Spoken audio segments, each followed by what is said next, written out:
Hello student, welcome back to Mattis that 24/7। This Sanita Sharma, your history mentor. Student, आज के इस video में हम करने वाले हैं एक और पीवाईक्यू का सॉल्यूशन। ठीक है, तो इससे पहले हम तीन पीवाईक्यूज कर चुके हैं।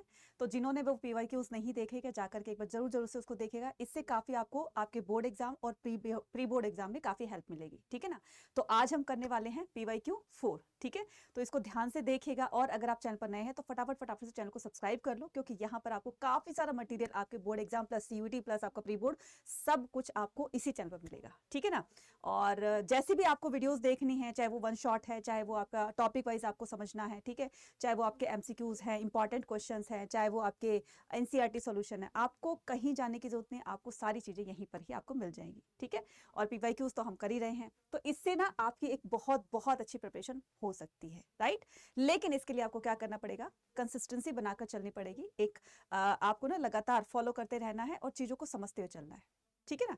तो स्टार्ट करते हैं आज का हमारा ये सेशन, जो कि हम क्या करेंगे, इसमें हम करने वाले हैं 6141। ये जो क्वेश्चन पेपर है हम इसको करेंगे 2023 का। ठीक है, जो ये सेट्स आते हैं ना, तो हम हर सेट को लेते हुए चल रहे हैं, ताकि जो भी क्वेश्चन पूछे जा रहे हैं तो हो सकता है एज इट इज क्वेश्चन आपके इस बार भी पूछ लिए जाएं। ठीक है, ताकि आपको जब यहां से समझ के जाओ तो आंसर लिखने में कोई प्रॉब्लम ना हो, सोचना ज्यादा ना पड़े, आपका टाइम भी सेव होगा और अच्छे से आंसर भी लिख पाओगे। ठीक है ना। चलिए स्टार्ट करते हैं। तो स्टार्ट करने से पहले देखो, आपको क्या, जैसे आपके पास क्वेश्चन पेपर आता है ना, तो क्वेश्चन पेपर में सबसे पहले आपको इंस्ट्रक्शंस दी होती है, तो इंस्ट्रक्शंस को बहुत ध्यान से पढ़ना है ना।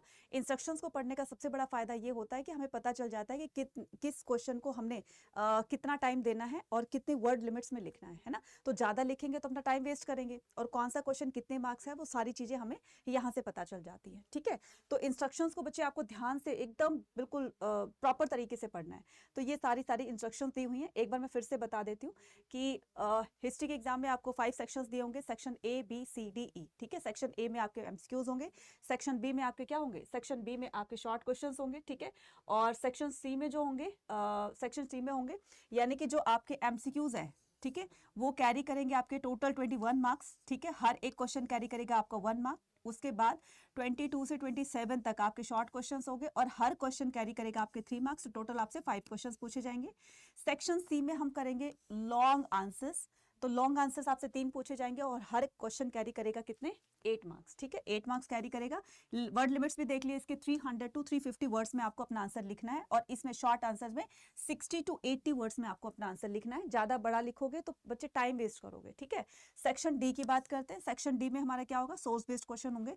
तो 31 से लेकर के 33, यानी कि 31, 32, 33, तो ये 3 क्वेश्चन दिए जाएंगे आपके सोर्स बेस्ड क्वेश्चन, और हर क्वेश्चन कैरी करेगा कितने, 4 मार्क्स। ठीक है, हर क्वेश्चन कैरी करेगा 4 मार्क्स। उसके बाद सेक्शन ई आता है। सेक्शन ई जो हो है वो मैप बेस्ड क्वेश्चन का रहेगा। ठीक है, और ये क्वेश्चन जो कैरी करेगा आपके 5 मार्क्स। ठीक है, तो बस मोटा मोटा सा पढ़ना है, ज्यादा इसको पढ़ते ही नहीं रहना है। तो जल्दी से इसको पढ़ करके और फिर अपने क्वेश्चन की शुरुआत करेंगे। ठीक है, चलिए तो स्टार्ट करते हैं आज का हमारा। तो इसमें ना हिंदी और इंग्लिश दोनों में दिया होता है, तो जिस लैंग्वेज में आपको समझ में आता है आप उसको अच्छे से पढ़ लेंगे। कई बार ऐसा भी होता है कि कोई वर्ड जो है वो हमें हिंदी में समझ नहीं आ रहा, तो आप उसको इंग्लिश में समझ लीजिए, इंग्लिश में समझ नहीं आ रहा आपको हिंदी में समझ लीजिए। तो जैसे भी आप समझ सकते हो उसको समझ लिएगा।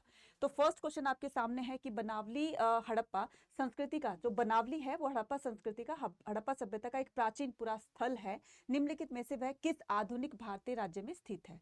इसका इंग्लिश वर्जन ये रहा, Banawali an ancient site of the Harappa culture is located in which of the following modern Indian state, है ना।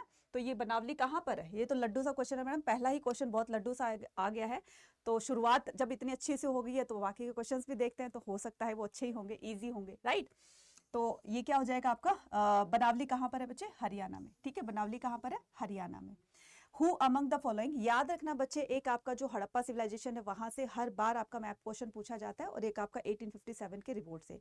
ये दो तो आप मैप के लिए बहुत अच्छे से तैयार कर लो, क्योंकि इससे क्वेश्चंस आपके आने ही आने हैं। ठीक है, चलिए नेक्स्ट मूव ऑन करते हैं। Who among the following the first director general, ये भी बहुत लड्डू सा क्वेश्चन है कि फर्स्ट एएसआई कौन थे। Who was the first director general of archaeology survey of India, तो कौन थे बच्चे, ये थे अलेक्जेंडर कनिंघम। इनको क्या कहा जाता है, इनको आर्कियोलॉजी के फादर भी कहा जाता है।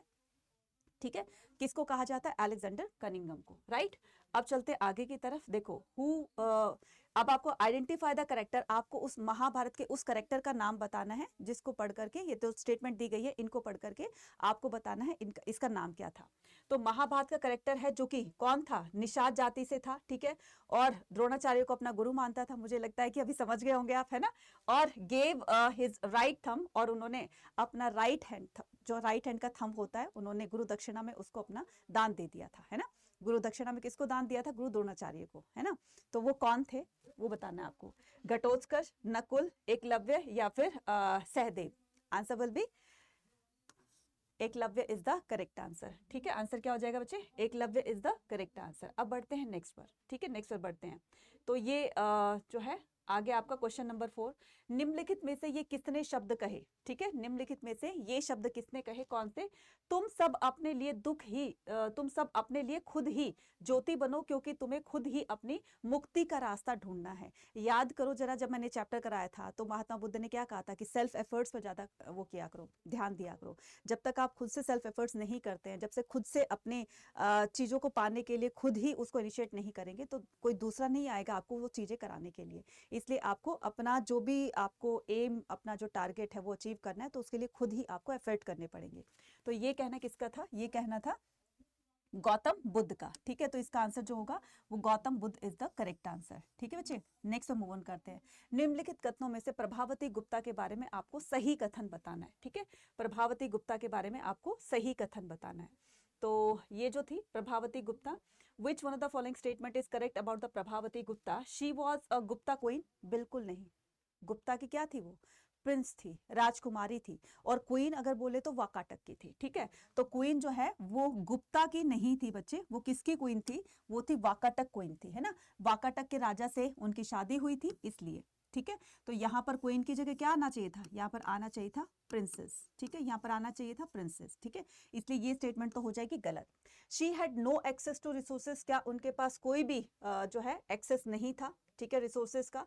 She donated a land to elite, ठीक है, तो उसने लैंड ग्रांट करी किसको, एलीट्स को। She was the daughter of Chandragupta Maurya, तो आपको बताना है कि कौन सा करेक्ट आंसर है। तो ये जो थी वो चंद्रगुप्त सेकंड की क्या थी, वो बेटी थी, ठीक है, चंद्रगुप्त उसकी सेकंड की, चंद्रगुप्त मौर्य मत कर देना, चंद्रगुप्त सेकंड की डॉटर थी ये स्टेटमेंट बिल्कुल सही है, ठीक है। तो आपका आंसर जो आ जाएगा वो हो जाएगा आपका डी।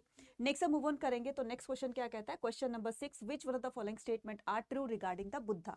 तो बुद्ध के रिगार्डिंग आपको सही इसमें आंसर बताना है कि क्या होगा। Buddha was the son of the chief of Shakya clan, इसीलिए इनको शाक्य मुनि कहा जाता है क्योंकि इनके फादर जो थे वो शाक्य क्लान के हेड थे। तो ये स्टेटमेंट हो जाएगी आपकी बिल्कुल सही, ठीक है, ये स्टेटमेंट हो जाएगी सही, राइट। इसको हम सही कर देते हैं।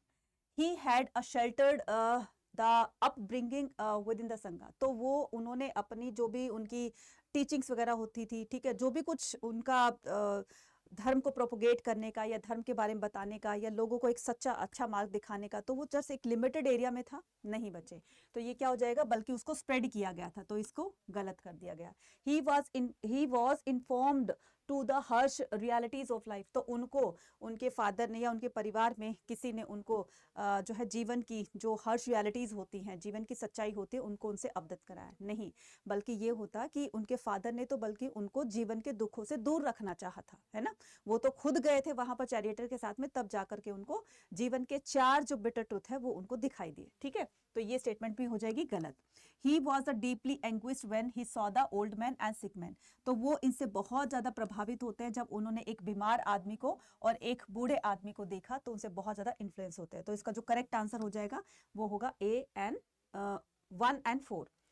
Who among the following founded the Maurya empire, laddoo सा क्वेश्चन है। तो मौर्य एम्पायर के फाउंडर कौन थे, चंद्रगुप्त मौर्य थे, ठीक है, ये हो जाएगा चंद्रगुप्त मौर्य। नेक्स्ट से मूव ऑन करेंगे। तो लिस्ट 1 को लिस्ट 2 के साथ में मैच करना है, तो फटाफट बताना है कि बहुत इजी क्वेश्चन है, और ऐसे क्वेश्चंस को मैच करने वाले जो होते हैं ना, उनको सही तरीके से कब मैच कर पाओगे, पहले तो आपको सबसे अच्छा जो आता है आंसर पहले आप उसको मैच कीजिए, ठीक है। तो अंडाल, बसवन्ना, करियक्कल अम्मैयर और बाबा फरीद। तो हम क्या करते हैं, बसवन्ना ये हमें पता है कि बसवन्ना कहाँ के थे, बसवन्ना का रिलेशन जो था वो किससे था, लिंगियात से, ठीक है। करियक्कल अम्मैयर जो थी वो नैनार की डिवोटी थी। अंडाल जो थी वो किसकी, वो अलवराज की डिवोटी थी। और जो बाबा फरीद थे वो कौन थे, एक सूफी संत थे। लो जी, हो गया। जो आपको अच्छी तरीके से, ये तो मैंने अपने अकॉर्डिंग बताया, आपको जो अच्छी तरीके से आते हैं पहले आप उनको मैच कीजिए। अगर आपके मैच के अकॉर्डिंग वो आंसर सही बनता है तो उसको टिक कर दीजिए। जैसे अंडाल जो था, ये मैंने आपको ट्रिक बताई थी, ये जो अंडाल थी ये फीमेल पोएट संत थी, ठीक है। ये अलवराज की यानी कि लॉर्ड विष्णु की भक्त थी ये। और ए से अंडाल, ए से अलवराज, तो ये ट्रिक बताई थी ना, दोनों ए से स्टार्ट हो रहे हैं। तो इस तरह से ट्रिक को भी थोड़ा सा ध्यान में रखते हैं आप इसको मैच कर सकते हैं, ठीक है। तो मैंने 1 को मैच किया 3 से, तो 1 को 3 से, 1 को 3 यहाँ पर है, यहाँ पर नहीं है, यहाँ पर नहीं है, यहाँ पर, तो हमें एक ही में आंसर मिल गया। तो आंसर क्या हो जाएगा, दिस, है ना इजी, ठीक है। चलिए अब क्या करते हैं, नेक्स्ट मूव ऑन करते हैं, ठीक है। नेक्स्ट मूव ऑन करते हैं। तो ये हिंदी में है, ठीक है। निम्नलिखित यात्रों में से कौन पुर्तगाल से संबंधित है, इब्न बतूता, मार्को पोलो, दौरते बरबोसा या फिर अल बरूनी। तो आंसर क्या हो जाएगा बच्चे, Duarte Barbosa is the correct answer, ठीक है। Duarte Barbosa is the correct answer, ठीक है। इसका करेक्ट आंसर, इब्न बतूता कहाँ का था, ये मोरक्को का था, ठीक है। कहाँ का था बच्चे, ये मोरक्को का था, ठीक है। मार्को पोलो कहाँ था, इटली का, इटली की वेनिस सिटी से। दौरते बरबोसा कौन था, ये पुर्तगाल था। और अलबरूनी कहाँ का था, ये था ख्वारिज्म का, ठीक है। ये कहाँ पर है, उज्बेकिस्तान में, ठीक है बच्चा, ये कहाँ पर है, उज्बेकिस्तान में, राइट बच्चे। चलिए नेक्स्ट मूव ऑन करेंगे। तो फ्रांकिस बर्नियर के बारे में आपको बताना है कौन सा कथन सही है। वह एक चिकित्सक, दार्शनिक और इतिहासकार थे, बिल्कुल सही है। मुगल साम्राज्य में वह अवसरों की तलाश में आया था। वह राजकुमार दाराशिकों का चिकित्सक था। बर्नियर के लेख स्पेन में भी प्रकाशित हुए, ये आपको बताना है क्या होगा इसका करेक्ट आंसर, ठीक है। तो इसका इंग्लिश वर्जन है आपका, ये रहा इंग्लिश वर्जन, राइट। तो ये रहा, हाँ। He was a doctor, philosopher and historian, ये बिल्कुल सही है, ठीक है। ये बिल्कुल सही है, यानी कि फर्स्ट स्टेटमेंट तो होगी बिल्कुल सही, राइट। उसके बाद क्या करते हैं, देखो इसमें चारों में जो है वो 3 स्टेटमेंट सही है, बस एक गलत है ना। तो वो गलत आपको पता करनी, बाकी आप उसको टिक कर सकते हैं। He came to Mughal empire in search of opportunity, ये भी बिल्कुल सही है, ठीक है। वो मुगलों के टाइम पर ना वो काम की तलाश में इंडिया आता है। और उसने दारा शिकोह का ट्रीटमेंट भी किया था, जो कि क्या था, शाहजहां का सबसे बड़ा बेटा था। और उसके ट्रीटमेंट के लिए जगह जगह से वैद्य हकीम बुलाए गए थे, लेकिन कहीं से कोई भी जो है वो उनको सही नहीं कर पा रहा था, उनका अच्छा से इलाज नहीं कर पा रहा था। तो इसका जो करेक्ट आंसर होगा वो होगा 1, 2 एंड 3। बर्नियर्स वर्क पब्लिश जो है स्पेन में तो बिल्कुल पब्लिश नहीं हुई थी, इंग्लिश में हुई थी, फ्रांस में हुई थी, ठीक है। तो ये जो स्पेन होगा ये गलत हो जाएगा। तो 1, 2, 3 इज द करेक्ट आंसर, ठीक है। 1, 2, 3 is the correct answer. Next move on करेंगे। Fill in the blanks. The Mughal administrative system had an apex, ठीक है। तो आपको बताना है ये जो 11 है, मुगल प्रशासनिक व्यवस्था के शीर्ष पर एक सैनिक नौकरशाही तंत्र डैश था, जिस पर राज्य के सैनिक व नागरिक मामलों की जिम्मेदारी थी। तो क्या वो इक्ता सिस्टम था, देखो ध्यान से समझना। मुगल प्रशासनिक व्यवस्था के शीर्ष पर एक सैनिक नौकरशाही तंत्र था। अब ये हिंदी में समझ नहीं आ रहा तो फिर इंग्लिश में देख लेंगे, ठीक है। क्या कह रहा है, ये कह रहा है कि Mughal administrative system had an apex, a military cum the bureaucratic the apparatus, ठीक है, the apparatus dash which look after the civil and the military affairs. तो उसको इक्ता सिस्टम कहा जाता था, मनसबदारी सिस्टम कहा जाता था, अमर नायक सिस्टम कहा जाता था, या फिर इजाजदारी सिस्टम कहा जाता था। Answer will B मनसबदारी system is the correct answer, ठीक है। आंसर क्या हो जाएगा बच्चे, मनसबदारी सिस्टम, ठीक है। Answer will B मनसबदारी system is the correct answer, ठीक है। Next, rearrange the following chronological order and select the correct option from the following. The Salwa military commanders were replaced by the Tulwas. तो ये कह रहा है कि जो सुलवा थे, ठीक है, ये क्या कह रहा है, ये कह रहा है जो सुलवा थे तुलुआ द्वारा सुलुओं को, देखो मैंने आपको एक ट्रिक बताई थी ना, वो ट्रिक क्या थी, SSTA। तो इस तरह के क्वेश्चन में कभी भी कंफ्यूजन अगर आपको आती है तो बस उस ट्रिक के साथ में ना आपको क्या करना है, इसको सॉल्व कर लेना है। तो पहले क्या थी, संगम डायनेस्टी, ठीक है, पहले क्या थी बच्चे, संगम डायनेस्टी थी, ठीक है, संगम डायनेस्टी, उसके बाद सलुआ डायनेस्टी, ठीक है, उसके बाद तुलुआ डायनेस्टी, ठीक है, उसके बाद अराविदु डायनेस्टी, उसके बाद क्या थी, अराविदु डायनेस्टी। तो मैंने आपको ट्रिक बताई थी ना, SSTA, ठीक है, अनीता मैम क्या पढ़ाती हैं, SSTA पढ़ाती हैं, ठीक है, SST पढ़ाती हैं। तो SSTA, बस आपको ये याद रखना है, SSTA। तो SST अनीता मैम, तुलुआ द्वारा सलुओं को सैनिक कमांडरों का स्थान, तो पहले कौन, नंबर पर कौन, तुलुओं द्वारा सलुओं को। तो ये कह रहा है कि पहले तुलुआ थे उसके बाद सलुआ है, लेकिन यहाँ पर तो पहले तुलुआ थे उसके बाद ये क्या है, सलुआ है। तो तुलुओं द्वारा सलुआ सैनिकों को, कमांडरों को स्थान दिया गया, ठीक है। तो इंग्लिश में भी क्या कर सकते हो, इसको पहले जो आया है उसको बाद में आप इस तरीके से कंसिडर कर सकते हैं। तो इसमें बताया गया है,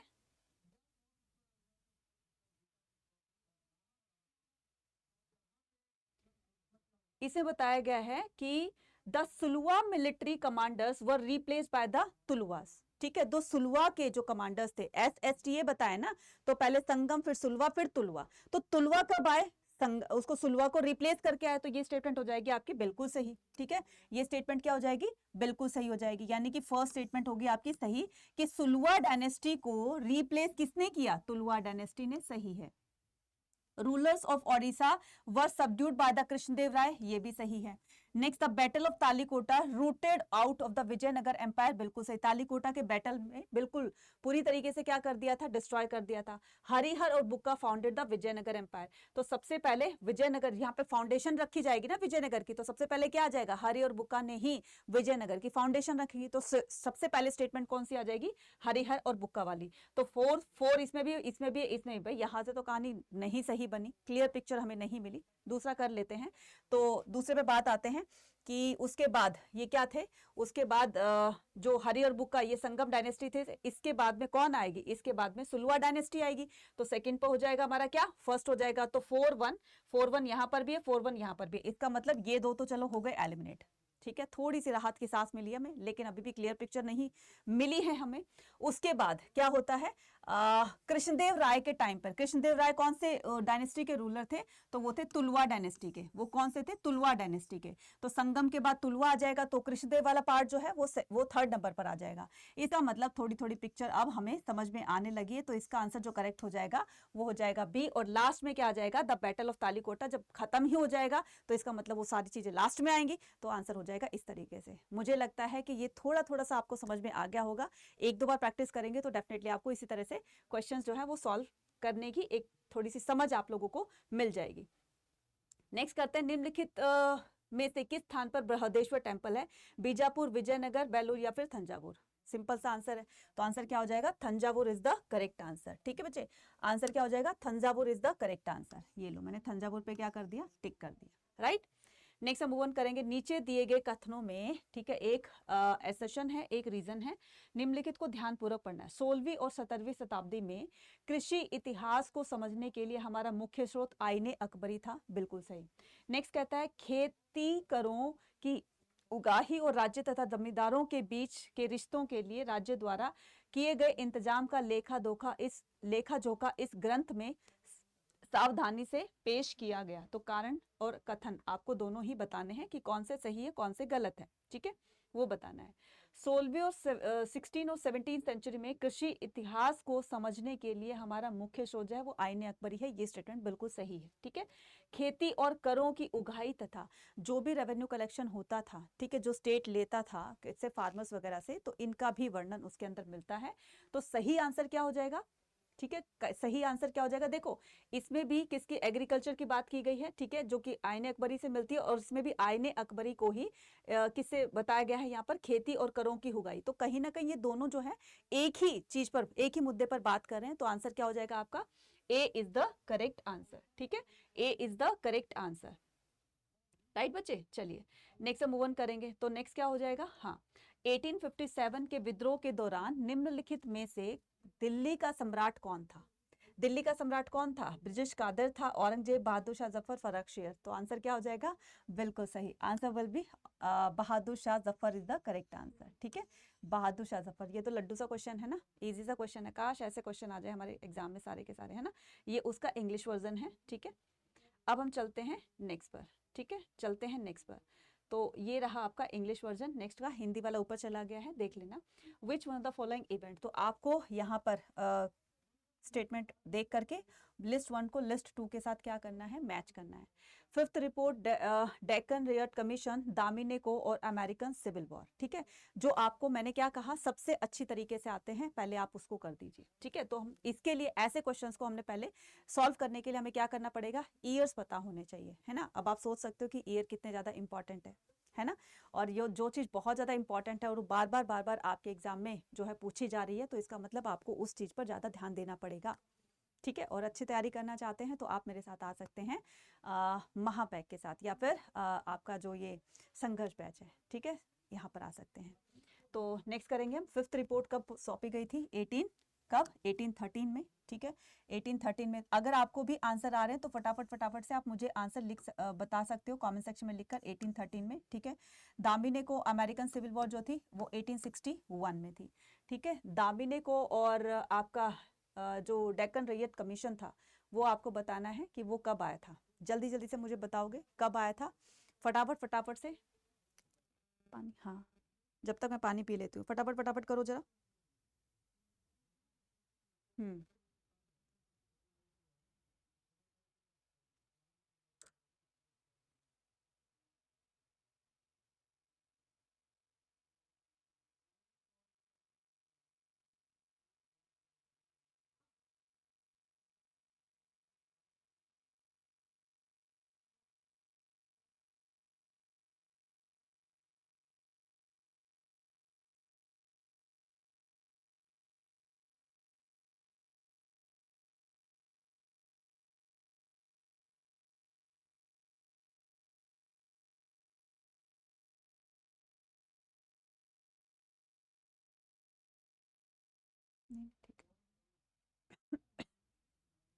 ठीक है जी, हो गया आंसर?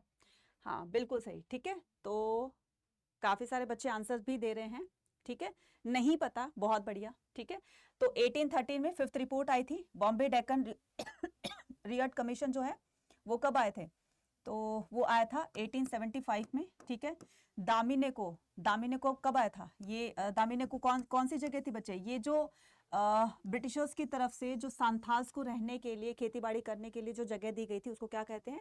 उसको कहते हैं दामिन ए को। ठीक है, क्या कहते हैं बच्चे? दामिन ए को। ठीक है, दामिने को कहते हैं। अब आपको ना लिस्ट 1 को लिस्ट 2 के साथ में मैच करना है। देखो मैंने आपको इससे 2 क्वेश्चन सॉल्व करवा दिए हैं। कैसे?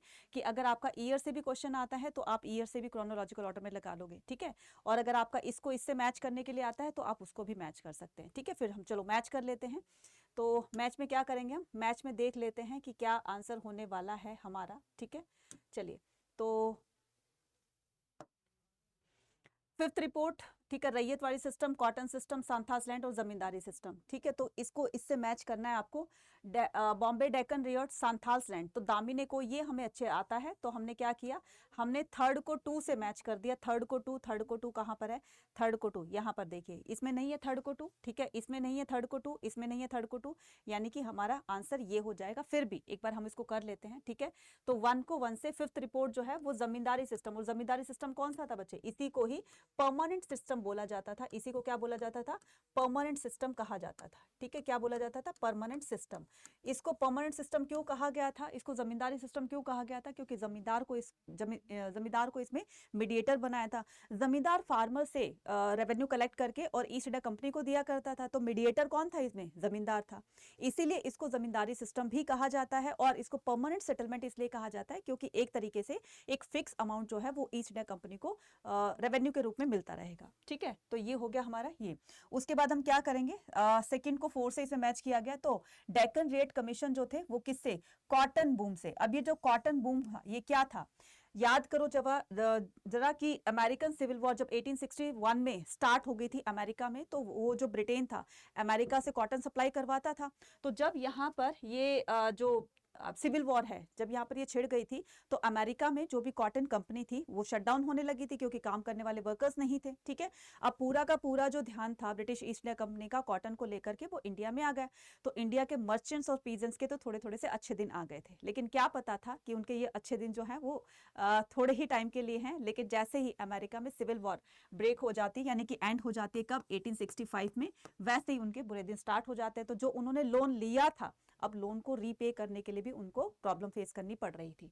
ठीक है, तो इसका जो करेक्ट आंसर होगा वो क्या हो जाएगा बच्चे, सी। आई होप आपको सारी चीजें समझ में आ गई होंगी। ठीक है, तो इसको क्या करना है, अमेरिकन सिविल वॉर जो थी वो किससे आ गई थी, 4 को 3 से। ठीक है, 4 को 3 से। तो डेक्कन रेट कमीशन जो है वो 2 को 4 से, अच्छा यहाँ से रैयतवाड़ी सिस्टम। ठीक है, और उसके बाद अमेरिकन सिविल वॉर थी वो थी कॉटन से। ठीक है बच्चा, क्लियर है? तो इसका जो करेक्ट आंसर होगा वो क्या होगा, दिस। सारी कहानी सुना दी आपको। ठीक है, तो इस तरीके से आपको लर्न करना है। राइट बच्चे, चलो नेक्स्ट मूव ऑन करेंगे। तो नेक्स्ट क्वेश्चन क्या कहता है, who among the following was considered as the political mentor of the Gandhi ji. इतना लड्डू सा क्वेश्चन, गांधी जी के पॉलिटिकल मेंटोर कौन थे, गांधी जी के पॉलिटिकल राजनीतिक गुरु कौन थे? तो आंसर क्या हो जाएगा, Gopal Krishna Gokhale is the correct answer. तो आंसर क्या हो जाएगा बच्चे, गोपाल कृष्ण गोखले। ठीक है, आंसर क्या हो जाएगा, Gopal Krishna Gokhale is the correct answer. ठीक है, तो आंसर हो जाएगा आपका सी। ठीक है, आंसर क्या हो जाएगा, सी। अब करना है अरेंज द फॉलोइंग। तो अरेंज करना है आपको इस तरीके से। ठीक है, अरेंज करना है, लेकिन इसके लिए भी आपको ईयर को याद करना पड़ेगा, तभी जाकर आप इसको अरेंज कर सकते हैं ना, क्रोनोलॉजिकल ऑर्डर में लगा सकते हैं। Gandhi ji call for non cooperation movement. ठीक है, गांधी जी ने ये जो नॉन कॉपरेशन मूवमेंट है ये वापस ले लिया था, यानी कि अच्छा खासा चल रहा था, इसको बंद करवा दिया। क्या रीजन था और ये कब बंद करवाया था, तो याद करो जरा, चौरी चौरा का इंसिडेंट हुआ था उसके दौरान। ठीक है, गांधी जी ने इसको बंद करवा दिया। चौरी चौरा इंसिडेंट तो जानते हो क्या था, चौरी चौरा इंसिडेंट जो है वो फरवरी 2022 में हुआ था। ठीक है, फरवरी 2022 में हुआ था। तो इसमें जो पीजेंट्स वगैरह थे तो उन्होंने जो है जो वहाँ का पुलिस स्टेशन था जिसमें ब्रिटिशर्स भी थे, जिसमें हमारे इंडियंस भी थे, तो वहाँ पर इंडियंस तो नहीं थे, ब्रिटिशर्स ही थे। वहां पर क्या किया था कि उन्होंने जो उनके साथ में अत्याचार किया जा रहा था, उनके साथ में जो इनजस्टिस हो रहा था, यानी कि बॉन्ड को लेकर के काफी जो किसान थे वो बहुत ज्यादा नाराज थे। तो उनका फ्यूरियस और उनका एंगर जो है किस पर फूट निकल पड़ता है, पुलिस ऑफिसर्स के ऊपर। तो उन्होंने पुलिस स्टेशन में चारों तरफ पेट्रोल छिड़क कर क्या कर दी, आग लगा दी, और उसमें जिंदा 22 पुलिस वाले मारे जाते हैं। जिससे कि इस घटना को लेकर के गांधी जी बहुत ज्यादा दुखी होते हैं और उन्होंने कहा कि मैं तो अंग्रेजों को एक तरह से आश्वासन दे रहा हूं कि मेरी तरफ से या मेरे भारतीयों की तरफ से किसी तरह का कोई हिंसात्मक घटना नहीं की जाएगी, और मेरे ही जो है भारतीयों ने मेरे ही ऑर्डर की अवहेलना करी है, यानी कि उसको फॉलो नहीं किया है। तो इस चक्कर में ठीक है, तो मेरी बात नहीं मानते हो तो फिर मैं क्यों ही आंदोलन चलाऊं। इस वजह से गांधी जी ने दुखी होकर के और इस नॉन कॉपरेशन मूवमेंट को वापस ले लिया था। खेड़ा सत्याग्रह जो था वो हुआ था बच्चे 1918 में। ठीक है, उसके बाद चंपारण सत्याग्रह 1917 में। ठीक है, 1917 में गांधी जी स्पीच इन बनारस, तो ये हुई थी 1916। ठीक है, 1916। अब जरा करो कि सबसे पहली घटना कौन सी घटी थी, 4 3 2 4 3 फिर 2 और फिर आपका 1, तो 4 3 2 1 ये आ जाएगा, आपका आंसर हो जाएगा ये। ठीक है, आंसर हो जाएगा ये। इजी क्वेश्चन है ना। चलिए नेक्स्ट मूव ऑन करते हैं। तो नेक्स्ट आता है क्वेश्चन नंबर 19 पर, निम्नलिखित में से संविधान के प्रारूप समिति के अध्यक्ष कौन थे। ठीक है, प्रारूप समिति के अध्यक्ष बताना है। तो ड्राफ्टिंग कमेटी के प्रेसिडेंट बताने हैं कौन है, तो ड्राफ्टिंग कमेटी के चेयरपर्सन कौन थे, तो ये थे डॉक्टर भीमराव अंबेडकर। ठीक है, doctor Bhimrao Ambedkar is the correct answer. Which one of the following language were emphasized by the Gandhi ji. Gandhi ji कौन सी लैंग्वेज को नेशनल लैंग्वेज बनाना चाहते थे, इजी क्वेश्चन है, हिंदुस्तानी। ठीक है, क्यों बनाना चाहते थे, क्योंकि गांधी जी का मानना था कि ज्यादातर लोग हैं इंडिया में हिंदी बोलने वाले हैं, जहां पर मेजॉरिटी है। ठीक है, हिंदुस्तानी बोलने वाले जहां पर मेजॉरिटी है वही हमें जो है लैंग्वेज नेशनल लैंग्वेज बना देनी चाहिए। ठीक है, तो गांधी जी हिंदुस्तान लैंग्वेज को क्या करते थे, एम्फेसाइज कर रहे थे। तो who among the following assumed the leadership of the revolt of 1857 from Arrah Bihar. Arrah Bihar से 1857 के रिवोल्ट को कौन लीड कर रहा था, तो आंसर क्या आ जाएगा, आंसर आ जाएगा कुंवर सिंह। ठीक है, आंसर क्या आ जाएगा बच्चे, आंसर आ जाएगा Kunwar Singh is the correct answer. ठीक है, Kunwar Singh is the correct answer. Next हम मूव ऑन करेंगे। तो नेक्स्ट क्वेश्चन क्या कहता है, ये रहा, describe the distinct views of the archaeology on the central. अब ये देखो, ये क्वेश्चन कहता है कि describe the distinct views of the archaeologist on the central authority of Harappa. ठीक है, तो आपको क्या बताना है? भारतीय शहरों, हाँ, हड़प्पा के सत्ता के केंद्र पर पुरातत्वविदों के विभिन्न विचारों का वर्णन करना है। ठीक है, अब देखो इसमें अलग अलग जो आर्कियोलॉजिस्ट थे उन्होंने अलग अलग अपनी ओपिनियन दी है। ठीक है, लेकिन उनको क्या क्या ओपिनियन दी है कि हड़प्पा के सत्ता के केंद्र में, कि हड़प्पा में क्या कोई मेन अथॉरिटी थी? याद करो जरा, मोहनजोदारो में क्या हुआ था, एक प्रिस्ट किंग की मूर्ति मिली थी, है ना? तो वो प्रिस्ट किंग की मूर्ति ना सिर्फ हमें मोहनजोदारो से मिली बल्कि हमें अलग अलग साइट से, हड़प्पा की अलग अलग साइट से मिली। इससे पता चलता है कि कोई मेन अथॉरिटी तो थी नहीं। ठीक है, कोई मेन अथॉरिटी नहीं थी, हो सकता है यही प्रिस्ट किंग सोसाइटी को रूल कर रहा हो, अपने अपने एरिया पर रूल कर रहा हो। जैसे स्टेट गवर्नमेंट होती है ना, तो अपनी अपनी अपनी अलग अलग स्टेट गवर्नमेंट होती है वैसे इसमें बताया गया। ठीक है, और दूसरा क्या था, दूसरे लोग जो कहते थे वो कहते थे कि हड़प्पा के लोगों पे कोई राजा ही नहीं था, कोई मेन अथॉरिटी थी ही नहीं, सभी लोग ना भगवान भरोसे चल रहे थे, है ना?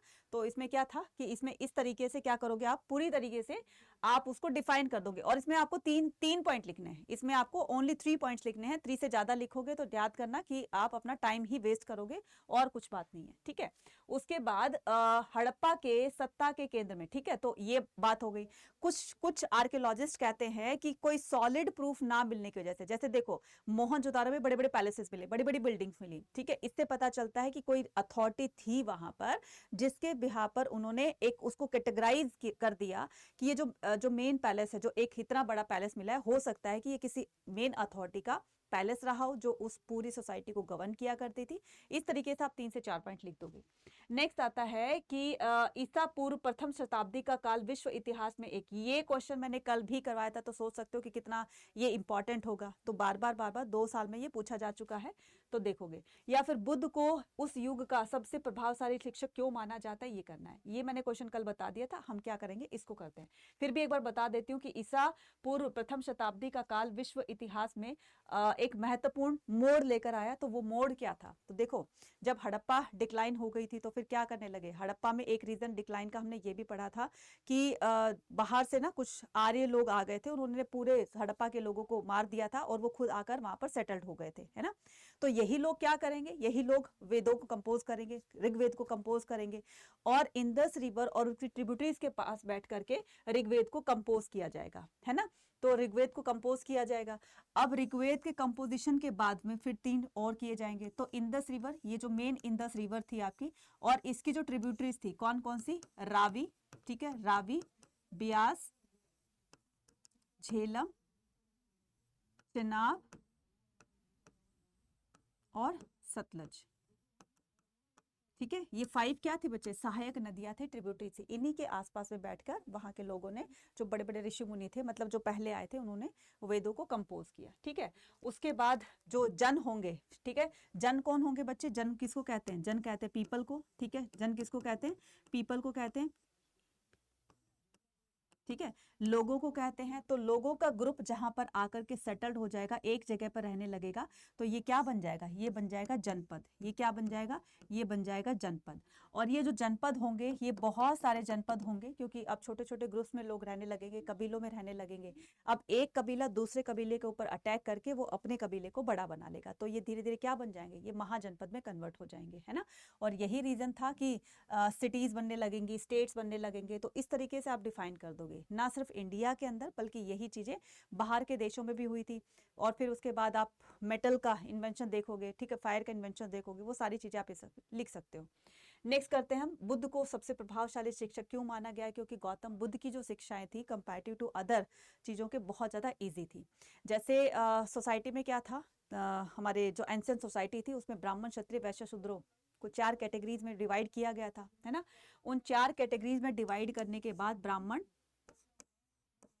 ठीक है, ब्राह्मण, क्षत्रिय, वैश्य और शूद्र। ठीक है, ब्राह्मण, क्षत्रिय, वैश्य और शूद्र, ये 4 कैटेगरी में बनाया गया था।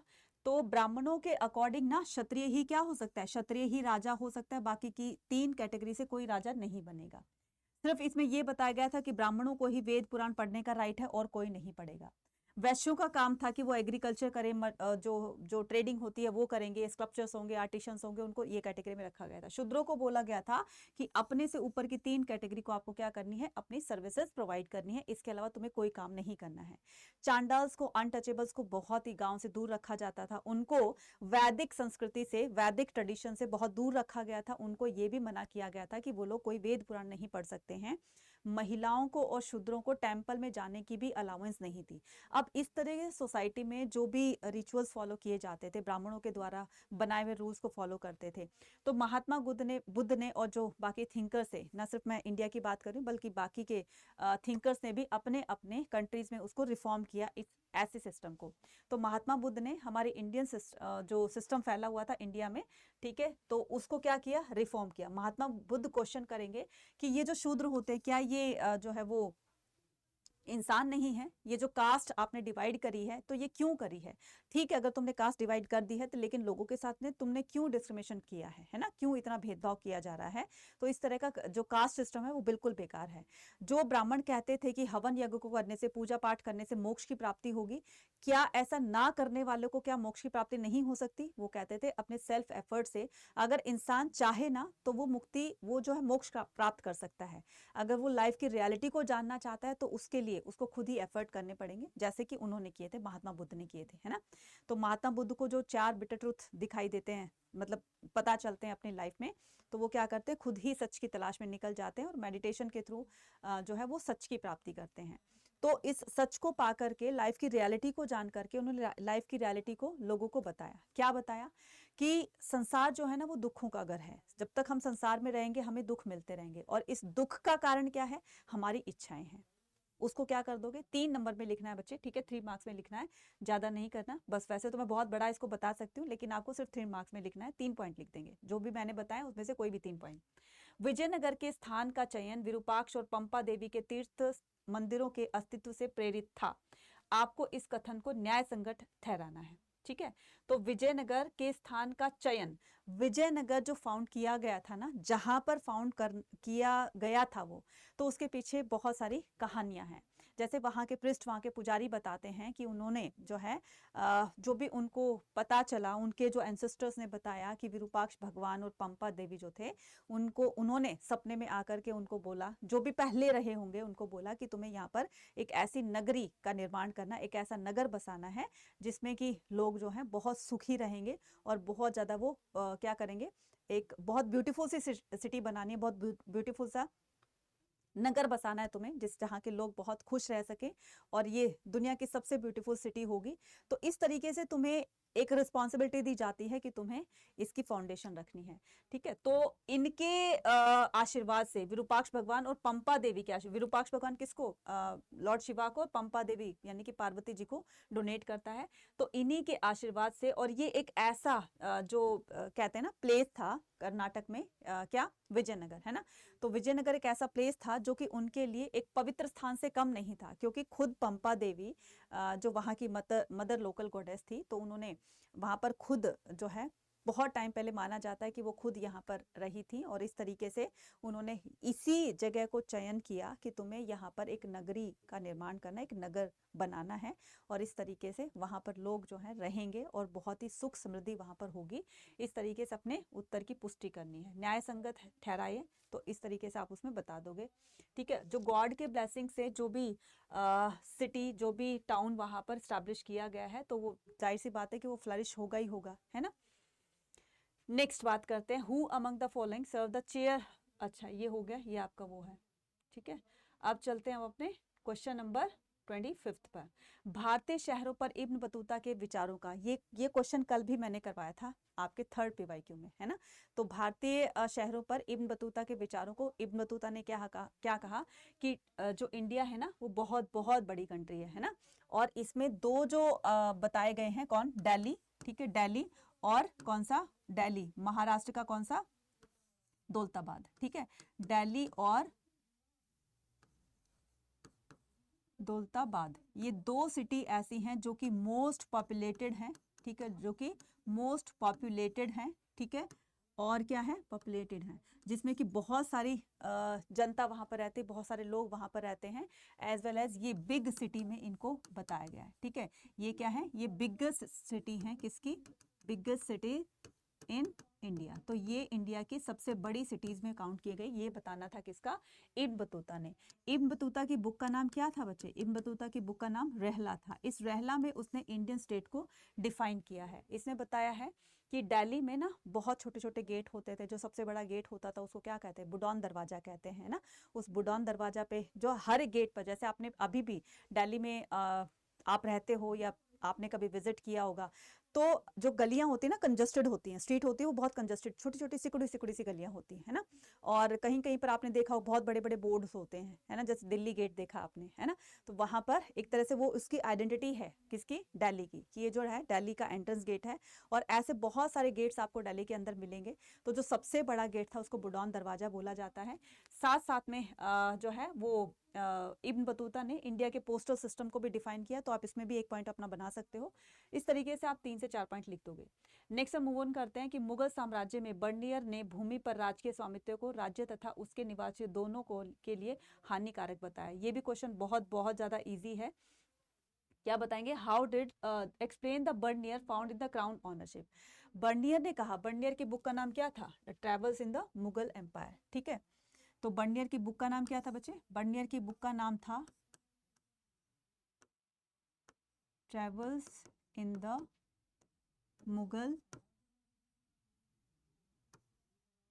एम्पायर। ठीक है, ये बर्नियर की बुक का नाम था। ठीक है, तो 3 बुक में से एक बुक तो जरूर पूछी जाएगी। जैसे इब्न बतूता की बुक का नाम क्या था, रहला था। ठीक, सॉरी क्या था, अलबरूनी की बुक का नाम क्या था, अलबरूनी की बुक का नाम था किताबुल हिंद। ठीक है, और इब्न बतूता की बुक का नाम क्या था, रहला। ऐसे ही बर्नियर की बुक का नाम क्या था, बर्नियर की बुक का नाम था travels in the Mughal empire. इस मुगल एम्पायर, इस बुक में उन्होंने मुगल एम्पायर के बारे में बताया कि जो मुगल अथॉरिटी है, सारा का सारा जो लैंड राइट होता है वो उनके पास है ना। तो अगर गवर्नमेंट के पास लैंड राइट होगा और वर्कर्स जो हैं या जो भी किसान होते थे, पीजेंट होते थे, वो गवर्नमेंट की जमीन पर अगर काम कर रही है तो वो अनइंटरेस्टिंगली करेगी। मतलब अनइंटरेस्टिंगली का मतलब होता है कि जो चीज अपनी खुद की उनकी होगी तो वो उस पर ज्यादा इंटरेस्टिंगली काम कर सकेंगे। अगर वो गवर्नमेंट की जमीन को ऐसा दिमाग में सोचकर काम कर रहे हैं तो कहीं ना कहीं वो सिर्फ फॉर्मेलिटी पूरी कर रहे हैं। अब आप ये लगा लीजिए, गवर्नमेंट एम्प्लॉय होता है, अरे क्या करना है, सुबह से शाम तक आना है, अपने फॉर्मेलिटी पूरी करनी है, बस थोड़ा बहुत काम किया तो किया, नहीं किया डिले पे डिले करते गए, कुछ इस तरीके से, है ना। और एक प्राइवेट में होता है, तो प्राइवेट में तो ऊपर तो बॉस का डंडा होता है कि भाई ये काम तो करना ही करना है, तुम्हें शाम होने घर जाने से पहले पहले तुम्हें इस काम को फ्री करना है, इस काम को करके ही जाना है। तो बर्नियर का कहना था कि लोगों को अगर पीजेंट्स को उनकी जमीनें दे दी जाए तो उस पर ज्यादा, ठीक है, वो ज्यादा मन लगाकर उस पर काम करेंगे, प्रॉफिट भी ज्यादा आएगा, स्टेट को भी फायदा होगा, किसानों को भी फायदा होगा। लेकिन यहाँ पर तो पूरा पूरा लैंड राइट जो है वो मुगल अथॉरिटी का है। तो इस तरीके से उसको डिफाइन कर दोगे 3 नंबर में। How did the Britishers suppress the revolt of 1857। Britishers ने किस तरह से ये जो 1857 का विद्रोह हुआ था इसका दमन किया, यानी कि इसको सप्रेस किया, इसको खत्म किया, है ना। तो इसको खत्म करना इतना आसान नहीं था। तो अंग्रेजों के कहते हैं ना कि जड़ें हिल गई थी, अंग्रेजों को समझ में ही नहीं आ रहा था कि कहाँ से शुरुआत की जाए, कहाँ पर क्या किया जाए, क्योंकि जहां से वो सरप्रेस करने की कोशिश करते तब तक किसी दूसरे एरिया में 10 जगह और जा करके इस रिवोल्ट में और ज्यादा एक्टिविटीज देखी जा रही थी। तो इसको जो सरप्रेस करना था वो इंडियन इसके लिए, ब्रिटिशर्स के लिए वाकई में बहुत ज़्यादा प्रॉब्लमेटिक रहा था। तो जगह जगह जाकर के उन्होंने क्या किया, इंडियंस को पनिश किया, है ना, इंडियन को पनिश किया, आप अपनी आर्मी को स्ट्रॉन्ग किया, उनको अच्छे वेपन्स दिए, ठीक है। और अच्छे वेपन्स करने के बाद में एक एक को, जो भी रिवोल्ट में पार्टिसिपेट कर रहे थे, उनको अरेस्ट किया।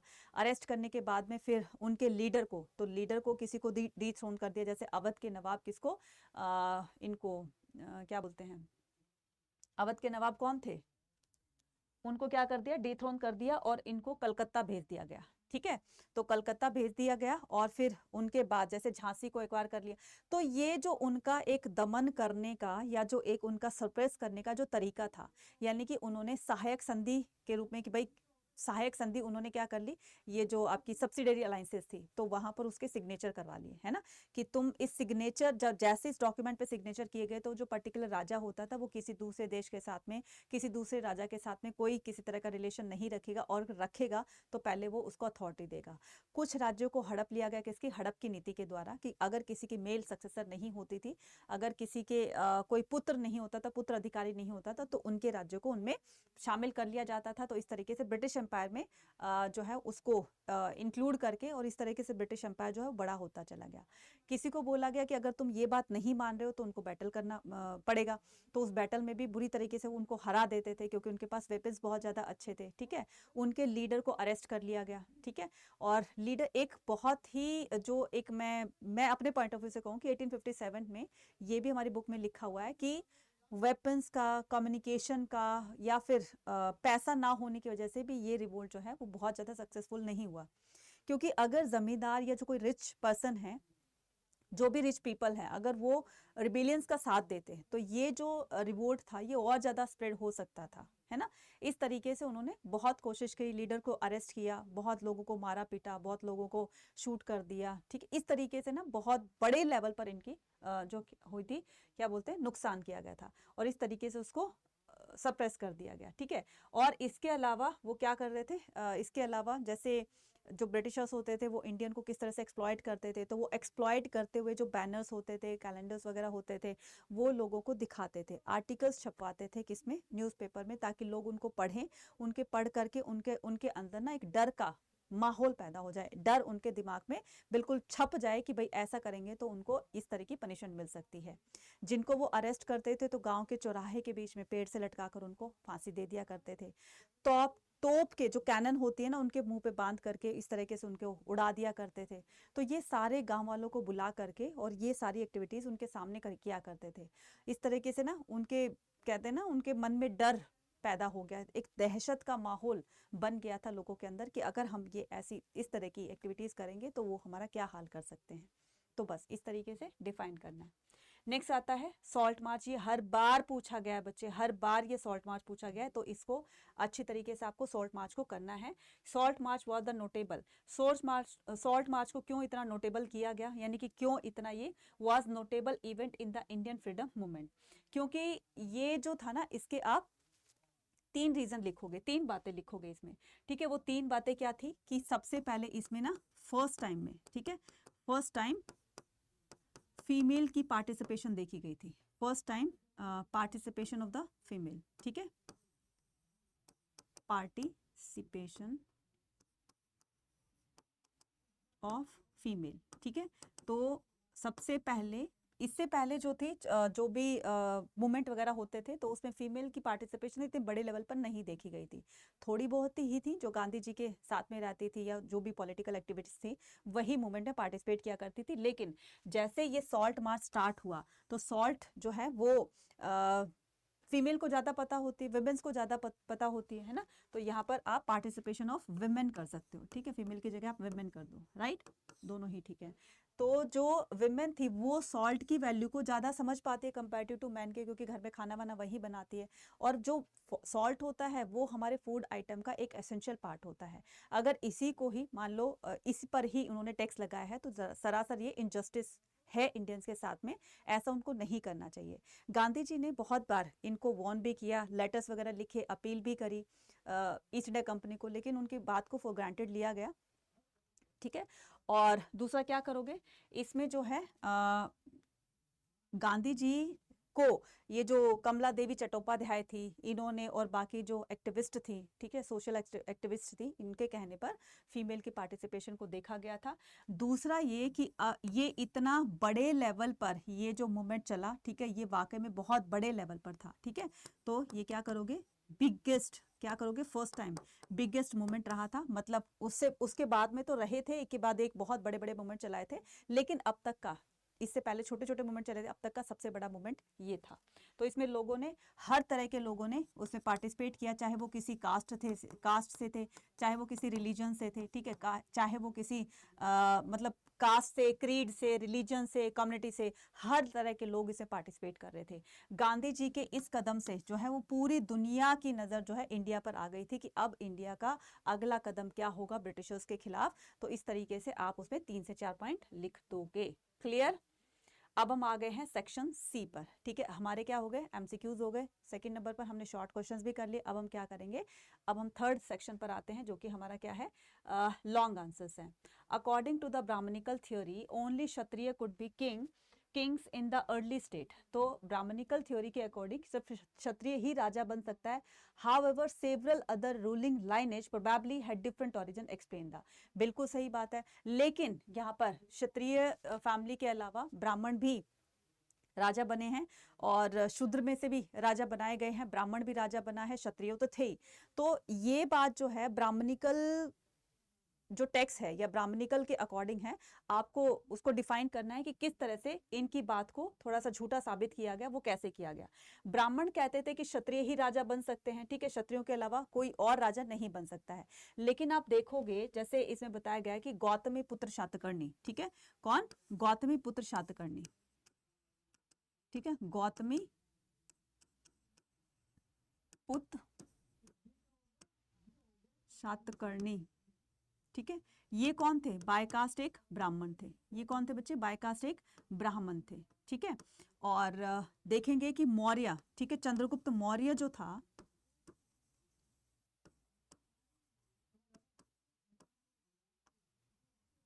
ठीक है, चंद्रगुप्त सेकंड अलग है और चंद्रगुप्त मौर्य अलग है, ठीक है। तो चंद्रगुप्त मौर्य जो था वो जो बौद्धिस्ट टेक्स्ट मिले ना उसमें बताया गया कि चंद्रगुप्त मौर्य एक क्षत्रिय फैमिली से बिलोंग करता था, ठीक है। लेकिन ब्राह्मणिकल टेक्स्ट कहता है कि चंद्रगुप्त मौर्य एक लो ओरिजिन था। चलो मान लिया कि ब्राह्मणिकल के अकॉर्डिंग जो है वो लो ओरिजिन थे, ठीक है, वो लो ओरिजिन थे। कौन, ये चंद्रगुप्त मौर्य लो ओरिजिन थे, लेकिन फिर ये भी तो राजा बना ना, और इतना बड़ा राजा बना कि इनके मुकाबले कोई राजा बना ही नहीं था। तो ये बात इनकी झूठी साबित हो गई ना। तो however the several ruling lineage, तो सातवाहन देखो, गौतमी पुत्र शातकर्णी ये सातवाहन डायनेस्टी के थे, चंद्रगुप्त मौर्य ये किस कौन सी फैमिली से थे, लो ओरिजिन थे। तो ब्राह्मणिकल ये कहता है कि क्षत्रिय ही राजा बन सकते हैं, ये बात तो उनकी झूठी यहाँ पर साबित हो गई। क्षत्रिय क्यों राजा बन सकते हैं, ये ब्राह्मणिकल टेक्स्ट कहता है कि क्षत्रियों का काम जो है वो भगवान ने डिसाइड करके भेजा है कि वही राजा होंगे, वो अपनी प्रजा को प्रोटेक्ट करेंगे, जस्टिस करेंगे, उनको जजमेंट देंगे, इस तरीके से उनका ये काम होगा, ठीक है, गिफ्ट को लेना देना उनका काम होगा, ठीक है। उसके अकॉर्डिंग जो थे, जैसे ब्रह्मसूत्र और ब्रह्मशास्त्र लिखे गए थे, किसने, ब्राह्मणों ने लिखे थे, उसमें सारे रूल रेगुलेशंस जो हैं वो ब्राह्मणों के बनाए हुए लिखे गए थे, ठीक है। तो ये लोग कहते हैं कि क्यों ऐसा लिखा गया है कि ब्राह्मण जो है वो वेद पुराणों को पढ़ने का काम करेंगे, क्षत्रिय ही राजा बन सकते हैं, वैश्य जो है वो एग्रीकल्चर पेस्टोरलिज्म ये काम करेगा, और शूद्र जो है उनको ऊपर की 3 कैटेगरी को अपनी सर्विसेज देगा। तो क्यों कहा, क्या इनमें से कोई राजा नहीं बन सकता है, भाई बन सकता है, जिसके अंदर जो एबिलिटी होगी, कैपेबिलिटी होगी जो काम करने की, वो कर सकता है। इसीलिए तो जो बड़े बड़े राजा महाराजा होते थे, आपने भी देखा होगा महाभारत टाइम में, या फिर कोई भी डायनेस्टी थी, तो कोई डायनेस्टी के जो राजा थे वो जब अपनी बेटी का स्वयंवर रचाते थे तो स्वयंवर में कंडीशन, टर्म एंड कंडीशन रखी जाती थी कि कोई भी, जैसे अर्जुन ने चलती हुई मछली की आंख को बेधा था, ठीक है, भगवान श्री रामचंद्र जी ने धनुष बाण तोड़ा था। तो कुछ राजा ऐसे भी थे कि अपनी बेटी की शादी जो है वो चाहे वो कोई भी हो, लेकिन उन्होंने गिवन टास्क को अगर कंप्लीट कर लिया, तो चाहे वो किसी भी लो ओरिजिन से हैं, किसी से भी कोई सी भी कास्ट के हैं, वर्ग से हैं, तो वो उनकी शादी अपनी बेटी की शादी उनसे कर देंगे, ठीक है। तो अब वो आगे राजा भी तो बनेगा ना, तो बस इसी तरीके से आपको पॉइंट लिख देना है। नेक्स्ट आता है कि given the diversity of the subcontinent there have been population in the early state whose social practice were not influenced by the Brahmanical ideas. इसमें बताया गया है कि कुछ ऐसे भी लोग थे जो कि कुछ ऐसी भी कैटेगरीज थी जो कि ब्राह्मणिकल आइडियाज को फॉलो नहीं करती थी, उनके बनाए हुए रूल्स को नहीं मानती थी।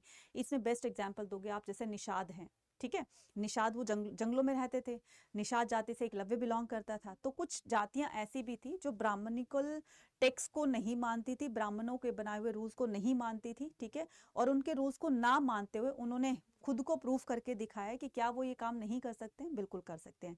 तो धीरे धीरे अब वो काम जो है वो जो करने लगेंगे, तो ब्राह्मणिकल जो आइडियाज है उसमें भी चेंजेस देखने को मिलेगा, है ना। तो ये पॉइंट उसमें लिख दोगे, गिवन द डाइवर्सिटी। तो पहले डाइवर्सिटी को क्या करोगे, डाइवर्सिटी में बताओगे कि डाइवर्सिटी जो थी कौन सी, ब्राह्मण, क्षत्रिय, वैश्य और शूद्रा, ये 4 कैटेगरी में डिफाइन किया गया था। फिर इसमें डिफाइन कर दो, ब्राह्मणों का काम था वेदों को पढ़ना पढ़ाना, क्षत्रियों का काम था वॉरफेयर में एंगेज होना, वैश्यों का काम था एग्रीकल्चर करना, शूद्रों का काम था अपने से ऊपर की 3 कैटेगरी को सर्विस देना। पहले इनका काम डिफाइन करोगे, ठीक है, 8 नंबर में क्वेश्चन लिखना है तो पहले इनका काम डिफाइन करोगे, फिर उसके बाद बताओगे कुछ ऐसी भी जातियां थी जो इनके बनाए हुए रूल्स को नहीं मानती थी, फिर उसमें निषाद जाति का कर दोगे, ठीक है, निषाद होते थे वो उनको नहीं मानते थे, ठीक है, फिर उसमें थोड़ा सा पार्ट जो है वो थिंकर्स का भी कर दोगे, जैनिज्म बौद्धिज्म ये बनाए हुए उनके रूल को नहीं मानते थे, ठीक है, इस तरीके से उसको डिफाइन कर दोगे, बहुत बड़ा क्वेश्चन बन जाएगा। नेक्स्ट हम मूव ऑन करते हैं, तो नेक्स्ट क्या कहता है, ये क्वेश्चन आपका बहुत बार पूछा गया है, या तो बाबा गुरु नानक देव की शिक्षाओं का के बारे में पूछा गया, उनकी टीचिंग्स बतानी है, या फिर कबीर देव की टीचिंग्स बतानी है। तो इन दोनों क्वेश्चन में से हर बार एक तो पूछा गया है। जो हमने प्रीवियस पीवाईक्यू किया था, जो पिछला मैंने करवाया था, उसमें बताया गया था कि कबीर की टीचिंग्स के बारे में बताना था। अब क्या करना है, गुरु नानक देव की टीचिंग्स, फिलॉसफी और टीचिंग्स के बारे में बताना है, ठीक है। तो गुरु नानक देव जी जो थे वो निर्गुण भक्ति के क्या थे, फॉलोवर्स थे। तो गुरु नानक देव, दोनों में अगर कॉमन पॉइंट भी आता है ना, तो कॉमन पॉइंट चाहे वो आपका कबीर देव का पूछा है, संत कबीर का पूछा है, या गुरु नानक देव जी का पूछा है, तो इसमें दोनों में ही क्या कॉमन पॉइंट क्या लिखना है, एक तो बोल देना, ये दोनों ही क्या करते थे, ये निर्गुण भक्ति किया करते थे, ठीक है, निर्गुण, ठीक है। निर्गुण भक्ति कौन सी होती है, निर्गुण भक्ति जिसमें मूर्ति पूजा नहीं की जाती है ना, जिसे मूर्ति पूजा नहीं की जाती है, और इंसान जो है वो अपने कर्मों के बेस पर, ठीक है। तो इनकी फिलॉसफी क्या कहती है, निर्गुण भक्ति को फॉलो किया करते थे। दूसरा पॉइंट आप क्या बना दोगे, इनकी जो एक फिलॉसफी है, यानी कि इनका जो सोचने का नजरिया है, वो कहते हैं कि क्या करता है इंसान अपने कर्म के बेस पर, मतलब राइट एक्शन, वैसे तो ये बुद्ध का है, ठीक है, राइट एक्शन, लेकिन ये भी कहते थे कि इंसान अगर सही सच्चे कर्म करता है, अगर अच्छे अच्छे काम करता है, तो उसको कहीं तक भी कोई दुखी नहीं होगी। तो सबसे प्यार से मिलकर रहना, ठीक है, किसी को कोई अब्यूज नहीं करना है, ठीक है, लड़ाई झगड़ा नहीं करना, सबसे प्यार से मिलकर रहना है, भगवान का नाम जपना है, जितना हो सके दान करना है, इस तरह से कॉमन चीजें तो सब में लिख दोगे, ठीक है। उसके बाद इनकी टीचिंग्स क्या कहती थी, इनकी टीचिंग्स कहती है कि अगर तुम्हें सांसारिक बंधनों में बंध कर रहना है तो अलग बात है, लेकिन अगर तुम इस संसार से छूटना चाहते हो, मोक्ष की प्राप्ति करना चाहते हो, तो दिन में जो है वो तुम्हें अपना जो दिन का, चलो ठीक है, सुबह शाम टाइम जब भी मिलता है, आपको भगवान को याद करना चाहिए, है ना, और जो उनके धर्म, जो उनके बनाए हुए नियम हैं, ठीक है, उनको फॉलो करना चाहिए। तो कबीर, संत कबीर के अपनी टीचिंग्स थी, इनकी अपनी टीचिंग्स थी, तो टीचिंग्स में आप उनके कॉमन पॉइंट्स लिख दोगे तो सही हो जाएगा, गलत नहीं होगा, ठीक है। और इसके अलावा आप क्या करोगे, इसके अलावा ये दोनों ही कहा करते थे कि ये जो मूर्ति पूजा है ये बिल्कुल क्या है, निराधार है, ये झूठे आडंबर है, इन पर विश्वास नहीं करना है। ये जो जाति वाती कास्ट सिस्टम को क्रिटिसाइज किया करते थे, ये इनकी फिलॉसफी थी। तो कास्ट सिस्टम जो था ये क्यों बनाया गया है, जबकि सभी मनुष्य एक समान होते हैं, तो कास्ट सिस्टम पर इन्होंने क्रिटिसाइज किया।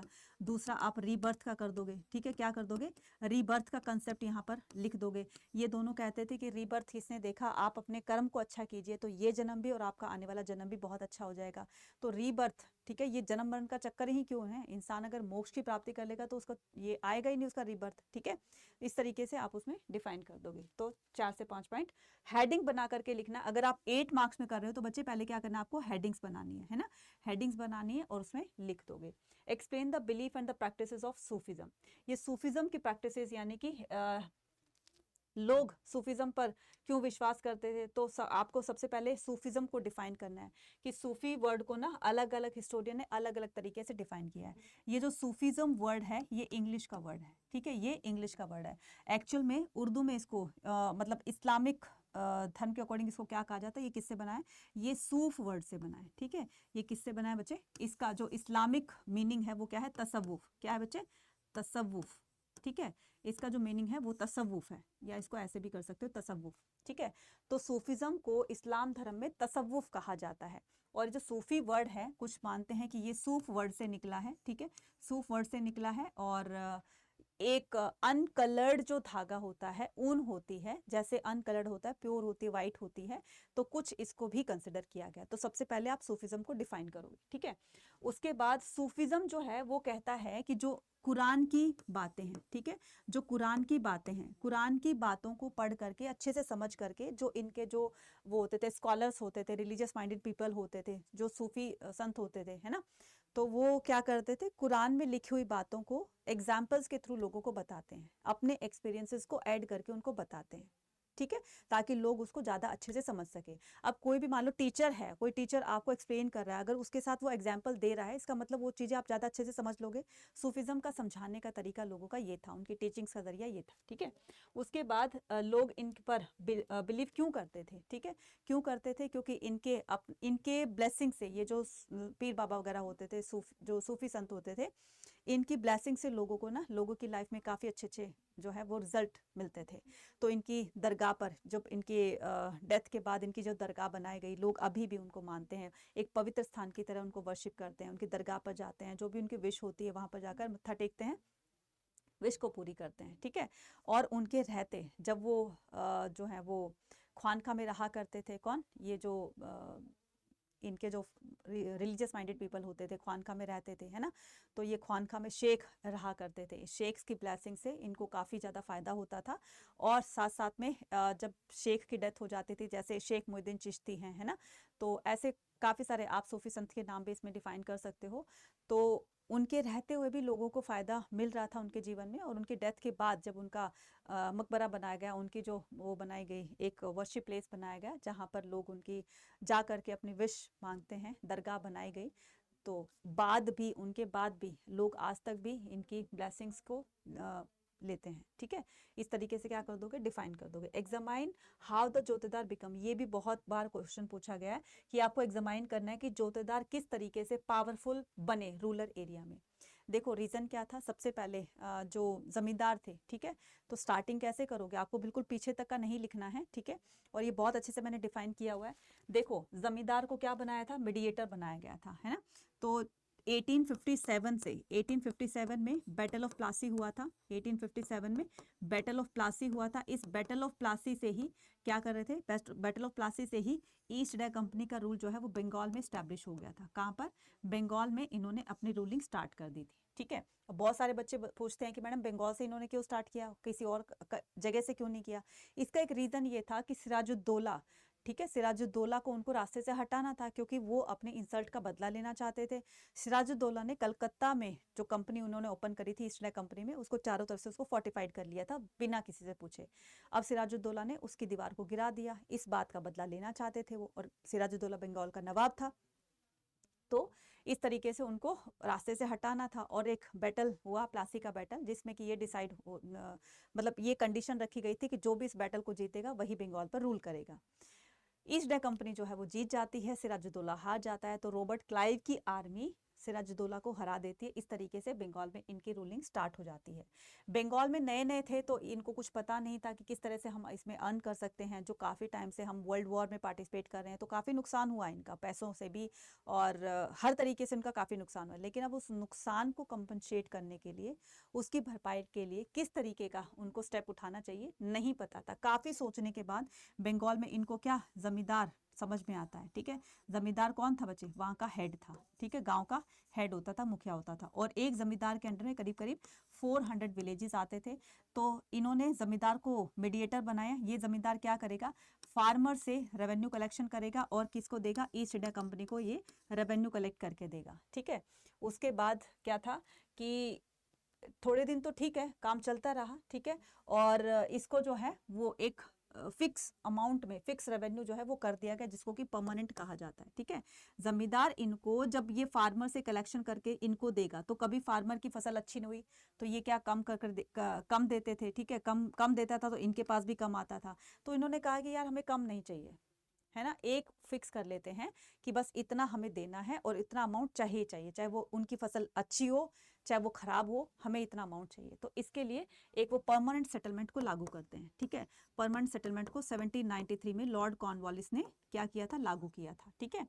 लॉर्ड कॉर्नवालिस ने लागू किया। तो जमींदार को जब मीडिएटर बनाया गया तो थोड़े दिन तक तो वो ठीक ठाक काम चलता रहा, लेकिन धीरे धीरे कभी कभी ऐसा भी होता था कि फसल जो है नेचुरल डिजास्टर्स की वजह से कुछ नेचुरली उनकी क्या होती है, फसल खराब हो जाती है, प्लेग आ गया, फ्लड आ गया, ड्राउट हो गया, ठीक है, या सिंचाई के लिए बहुत अच्छे उनके पास साधन नहीं थे, जिसकी वजह से प्रोडक्शन कम आया। तो वो फार्मर जो थे इनको कलेक्शन नहीं दे पाते थे, ठीक है। तो इस वजह से जमींदार जो था वो नहीं दे पाता था। कलेक्शन नहीं दे पाता है इनको, तो इनको अपना नुकसान की भरपाई करने के लिए जमींदार की जमींदारी को, इनकी प्रॉपर्टी को सेल करना स्टार्ट कर दिया। उनको एक तरह से पनिशमेंट दी गई कि देखो अगर तुम हमें रेवेन्यू कलेक्ट करके नहीं दोगे तो हम तुम्हारी जमीनों को नीलाम कर देंगे, उससे जो पैसा आएगा हम अपने नुकसान की भरपाई इस तरीके से करेंगे। अब ये सोचो जरा, इसको तो नुकसान हो रहा है ना, क्योंकि इनकी पावर भी छीन ली गई थी जमींदार की। जमींदार बहुत तरह के काम किया करता था गांव में, जैसे पुलिस वगैरह का काम कर लेता था, कोर्ट कचहरी का काम किया करता था, जजमेंट होती थी उनका काम किया करता था, है ना। और जो टोल टैक्स वगैरह का जो पैसा आता था वो भी जमींदार के पास आता, छोटी मोटी आर्मी भी रख लिया करता था। ये सारी पावर ब्रिटिशर्स ने धीरे धीरे करके इनसे छीन ली। अब ये डे बाय डे नुकसान में आते चले गए, फिर नुकसान में आएंगे तो ये क्या हो जाएंगे, ये रिमूव हो जाएंगे और ये टाउन की तरफ जाने लगेंगे, यानी कि सिटी और टाउन की तरफ ये जाकर रहने लग जाएंगे। गांव खाली हो गया। अब गांव में कौन आ जाएंगे, गांव में आ जाएंगे जोतेदार। गांव में कौन आ जाएंगे, जोतेदार। तो जोतेदार जो होंगे वो सारी जो पावर उनकी थी जमींदार की, वो सारी पावर अब जोतेदार के हाथ में आ जाएगी। और जोतेदार जो था, इससे जमींदार से ज़्यादा इनके पास लैंड होती थी। क्यों लैंड ज़्यादा होती थी इनके पास, क्योंकि एक तो लैंड इनके पहले ही पास में थी, दूसरा ये कि जो अपने ये जो मनी लैंडिंग भी करते थे, लोगों को इंटरेस्ट पर पैसा भी दिया करते थे, और जो इसको पे नहीं करता था तो उनकी ज़मीनों को जब्त कर लिया जाता था, तो जोतेदार करते थे। तो इनके पास लैंड भी थी, पावर भी थी, पैसा भी था, तो इस तरीके से ये जमींदार से ज़्यादा पावरफुल थे। हो गया ना बात, इतना समझ में आ गया, तो बस इस पॉइंट को लिखना है, ठीक है। Examine the causes of the familiar जमींदार पे, तो ये हो गया, ठीक है। अब क्या करेंगे, अब आते हैं हम अपने सेक्शन डी पर, जिसमें कि हमारे सोर्स बेस्ड क्वेश्चन होंगे। ये 3 सोर्स बेस्ड क्वेश्चन दिए होते हैं, और सोर्स बेस्ड क्वेश्चन है, बहुत अच्छी तरीके से आपको ये पैराग्राफ पढ़ना है, हिंदी में पढ़ लेना, इंग्लिश में पढ़ लेना, जैसे भी आपको समझ में आए, ठीक है। उसके बाद आपको जो नीचे जो क्वेश्चन गिवन होंगे आपका उनको आंसर देना है, ठीक है। अब जैसे ये थे, ये क्या, इसमें मेगास्थनीज के विवरण का एक अंश दिया हुआ है। तो मेगास्थनीज ने इंडिया के बारे में देखो क्या लिखा है, साम्राज्य के महान अधिकारियों में से कुछ नदियों की देखरेख और भूमि के मापन का काम करते थे, जैसे कि मिस्र में होता था। तो पहले बताना है कि ये मेगास्थनीज कौन था, है ना। मेगास्थनीज कौन था बच्चे, मेगास्थनीज एक एम्बेसडर था जो चंद्रगुप्त मौर्य के शासनकाल में उनके दरबार में आता है, वहाँ के एडमिनिस्ट्रेशन सिस्टम को देखता है, फिर उसको डिफाइन किया अपनी इंडिका की बुक में। तो मेगास्थनीज कौन था बच्चे, मेगास्थनीज एक वो था, एम्बेसडर था, ठीक है। हाँ, तो क्या करना है, सम्राट के अधिकारी क्या क्या कार्य करते थे, ये मेगास्थनीज में अपनी बुक इंडिका में लिखकर बताया है। दूसरा क्वेश्चन इस तरीके से आप उसको डिफाइन कर दोगे, ठीक है, कर दोगे ना, पक्का ना, पक्का।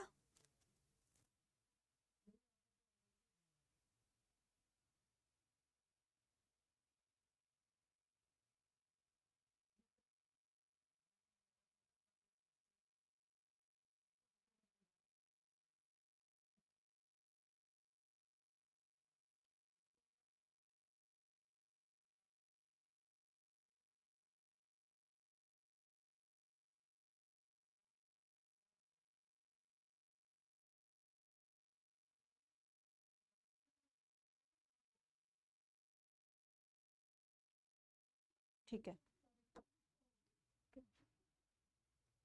राइट।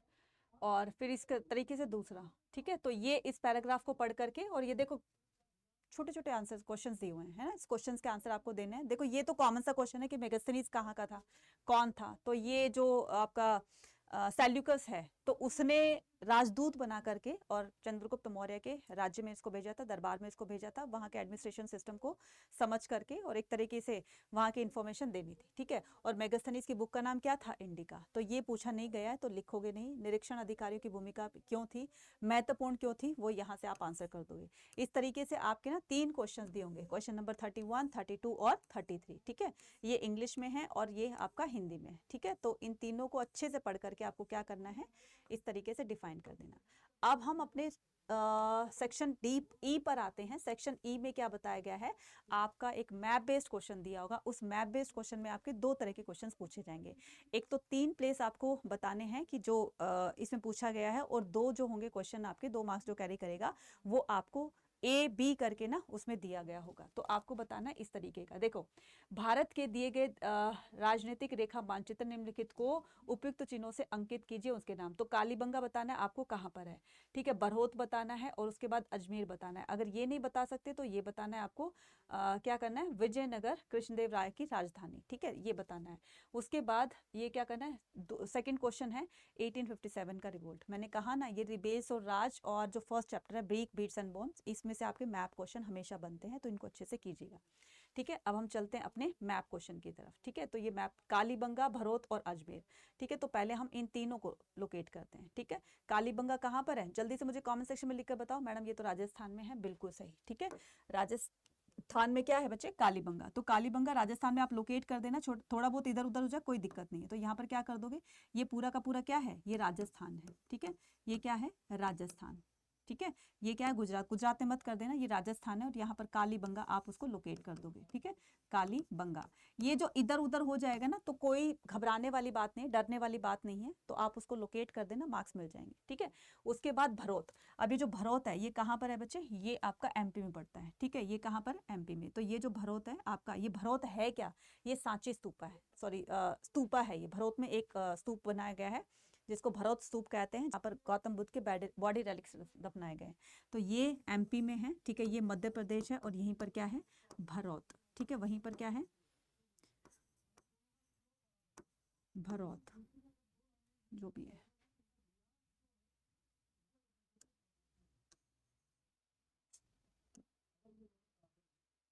एक मिनट रुकना, मैं दोबारा फिल कर देती हूँ, ठीक है।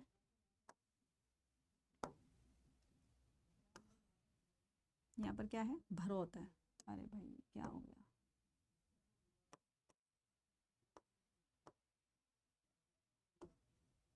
ठीक है बच्चे। यहाँ पर क्या कर दोगे, भरौत कर दोगे। और ये जो कालीबंगा था यहाँ पर कर दोगे, तो राजस्थान है, यहाँ पर क्या कर दोगे, कालीबंगा, ये भरौत हो गया, ठीक है। उसके बाद क्या था, अजमेर था। तो अजमेर कहाँ पर, राजस्थान में, ठीक है। राजस्थान में ही अजमेर है, ठीक है। तो अजमेर भी कहाँ कर दोगे, राजस्थान के अंदर ही, ठीक है। तो राजस्थान में ही ये पूरा का पूरा राजस्थान है, और कहीं पर भी क्या कर दोगे आप, अजमेर कर दोगे, ठीक है, अजमेर,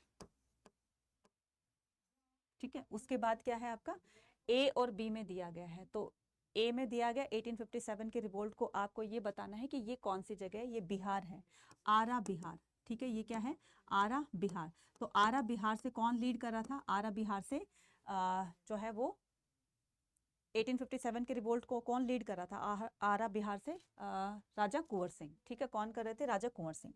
अब ये जो है ये भी जो है कहाँ से है, ये 1857 के रिवोल्ट से ही वो है। क्वेश्चन दिया गया है कि मैडम ये तो हमें कभी किया ही नहीं, कि ये तो गुजरात में क्या हुआ था बच्चे, ये अहमदाबाद है, ये क्या है आपका, अहमदाबाद, ठीक है। ये क्या है, अहमदाबाद, ठीक है। इस अहमदाबाद में 7th जो बटालियन थी, ब्रिटिशर्स की जो बटालियन होती थी ना, छोटी छोटी सेना की टुकड़ियां होती थी, तो अहमदाबाद में जो 7th नंबर की बटालियन फोर्स थी, उन्होंने अहमदाबाद में रिवोल्ट स्टार्ट किया था, है ना। तो ये क्या है आपका, अहमदाबाद। तो आपको लोकेट करना है, मतलब क्या बताना है आपको, अहमदाबाद करना है और इधर आरा बिहार करना है, ठीक है। आई होप आपको सारी चीज़ें समझ में आ गई होंगी, ठीक है बच्चा, क्लियर है। तो आई होप आपको सारी चीज़ें समझ में आ गई होंगी, और इस तरह के जो क्वेश्चंस हैं, पीवाईक्यूज हैं, ये आपको काफ़ी हेल्प करेंगे आपके एग्जाम में, ठीक है। अगर आप देखो, सबसे पहले तो आपकी एक जो दी बेस्ट स्ट्रेटेजी होनी चाहिए, पूरा सिलेबस आप कंप्लीट करो, ठीक है।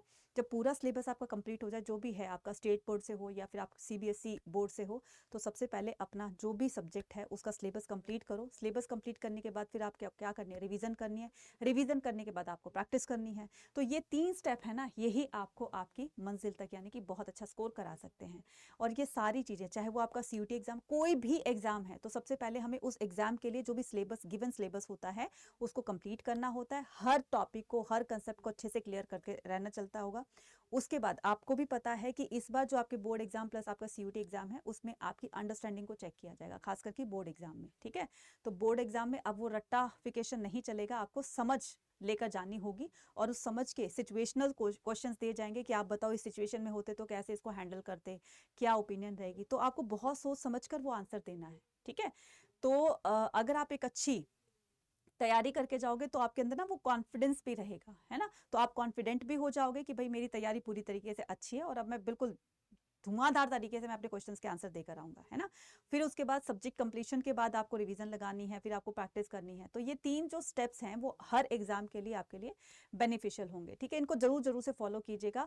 और अभी तक अगर कुछ नहीं पढ़ा है, ठीक है, या फिर आप उसमें एग्जाम में बहुत अच्छे मार्क्स लाना चाहते हैं अपने CUT प्लस बोर्ड एग्जाम में, तो उसके लिए आप हमारे साथ आ सकते हैं। कहाँ पर आप हमारे साथ आ सकते हैं? अड्डा 24/7 के महापैक के अंदर, जिसमें आपको बोर्ड एग्जाम प्लस CUT की दोनों की अच्छी तरीके से तैयारी करवाई जाएगी। यहाँ पर जाना है आपको ऑल कोर्सेज पे, यहाँ पर जाना आपको अंडर ग्रेड एंट्रेंस एग्जाम, यहाँ पर जाना आपको आर्ट्स में, और ये रहा आपका महापैक, या फिर आप श्रेष्ठा 2.0 भी ज्वाइन कर सकते हो।